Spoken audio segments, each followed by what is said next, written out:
السلام عليكم، مرحبا بكم من جديد في القناة. نتمنى يلقاكم هذا الفيديو بخير وعلى خير. كما كتشاهدوا هنايا هذا الزيف هذا درتو بهاد الشويشيات اولا الشوشات ولا واحد شنو كيسميهم، بالعقيق وباللوينات. الالوان كيبقاو على حسب الاختيار ديالكم، على حسب اللون اللي نتوما دايرين في الزيف. طريقة سهلة جدا، وكما كتلاحظوا راه كيجي الشكل ديالو جميل بزاف وانيق. هنايا راه غادي نخدم معكم وحيدة باش الاخوات المبتدئات. هنايا كندير كل لون كل جوج في لون، يعني باش ملي يكون الزيف هكا مطوي كيجيو دوك اللوينات بجوج مع بعضياتهم. هنايا البرتقالي مع الاحمر مع الاحمر. المهم كما كتلاحظوا، وهنايا كتعبروا المسافه غير ما بين شوشه وشوشه، كتعبروا اما بسنتيم ولا هكا كطوي الزيف وكتعبري القياس ديال الشوشيه فين غتجي وصافي.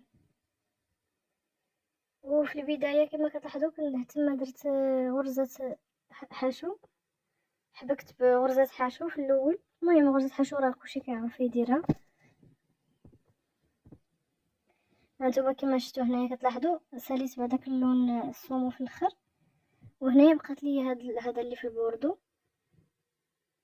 يعني غادي ندير واحده اخرى في البوردو، غادي نديرها معكم ان شاء الله.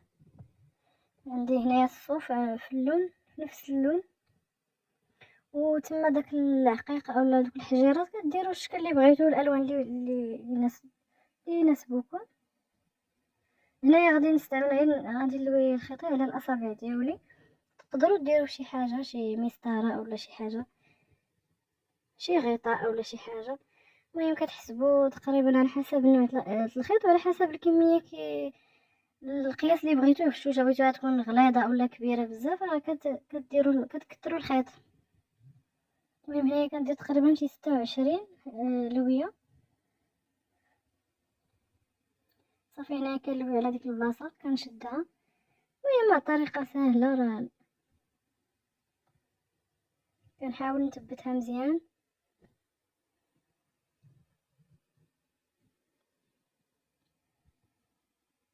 صافي هنا غنبدا نلوي عليها هكا بالعرض.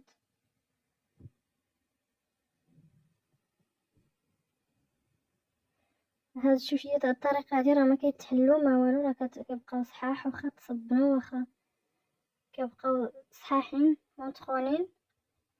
صافي هنايا غادي نحتاج هنا الابره، هي باش غادي نفينيو الشوشيه ديالنا. صافي غادي ندخل الابره تما تحت من هذوك اللويات اللي لويت تما. صافي كنخرجو الفوق، كنحاول نقادها هكا بالاصابع ديالي باش يجي هكا مقاده في الوسط. صافي وكنحتاجو هنايا واحد العقيقه، هذا فقط للتزيين. تقدروا تستغنوا عليه ديروها مباشره في ديك غرزه حشو. كندخلو الحجيره ديالنا وكنجي للبلاصه اللي مقابله مع الشوشيه الاولى. المهم الطريقه راه سهله كما كتلاحظوا. كنخيطوها مزيان، وهنايا في الخياطه حاولوا ما تبينوش الخيط باش يبقى الزيف ديالكم نقي والخدمه تبان متقونه. صافي كتبقاو على الشكل، كتخرجوا الخيط كتعاودوا تاني حتى كتثبتوها مزيان، تاكدوا بان الخيط ما غاديش يتقطع.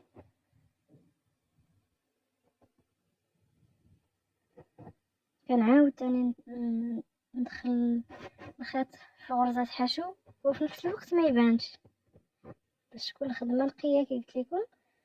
صافي الطريقه راه سهله. كنعاود نرجع البرا في الحجيره.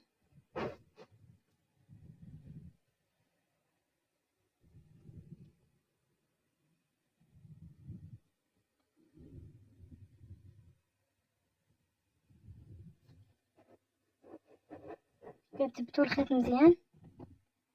هنايا انا غنعاود نرجع باش يعجبني انايا تكون هذيك مدخونه مزيان وثابته مزيان. صافي كنعاودو نرجعو الابره ديالنا وكنهبطوها نيشان.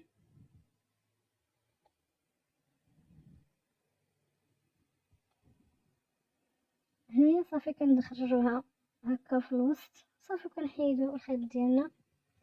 طريقه سهله، راه ما تخافوش ما غيتحل ما حتى حاجه. صافي وغادي نجيبو هنا نحتاجو المقص، غادي نقصو دوك اللعيبات نحلوهم. صافي. وهنايا القياس ديال الشوشه كي قلت لكم كيبقى لكم الاختيار، بغيتوها تكون قصيره راه كتقصوها تكون قصيره، بغيتوها طويله راه على حسب كل واحد وشنو كيعجبو.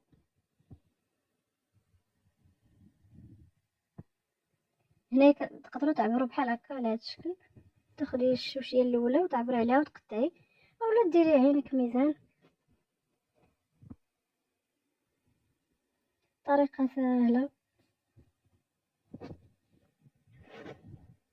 كتفيني مزيان هذوك الخيوط اللي تيبانوا لكم زايدين. صافي هانتوما كما كتلاحظوا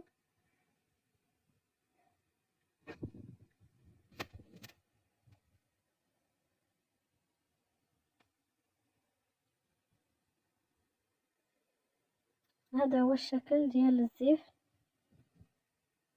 كما كتلاحظوا ان شاء الله باقي غادي نوريكم طريقه كيفاش نطويو هذا الزيف هذا.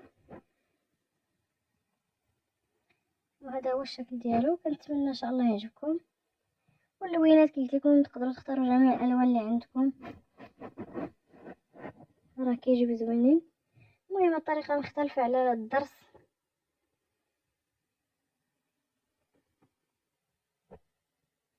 هذا هو الشكل النهائي. كنتمنى يعجبكم وفرجه ممتعه، ولا فيديو مقبل ان شاء الله. وبالنسبة للمتتبعات، هنايا اللي عندها شي تساؤل ولا شي حاجة متعلقة هنايا بالكروشي، ولا اللي بغات شي شرح ولا شي حاجة نحطها لكم، ان شاء الله تحطوا لي في التعليقات غنجاوبكم ان شاء الله.